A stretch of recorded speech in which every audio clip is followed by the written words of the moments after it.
Ford OBS, guys. Here we go. So 52 millimeter gauge, doesn't matter what brand it is, slides right in there in the factory hardware. Got 2 Phillips.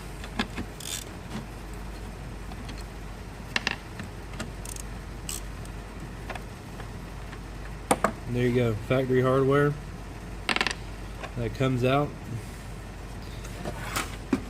Nice gauge right there for any 52 millimeter. The round end edge in first, and then you just click it in like that. Super simple. Once you do that, it's kind of just like snug in there. You come over here and get your hardware.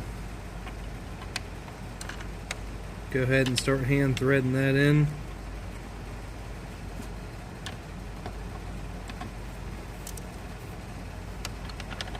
One sec. Right there, nice, smooth fit, clean look. Factory location, takes no modification to the dash whatsoever. Just slides right in there. Nice clean bezel in the dash.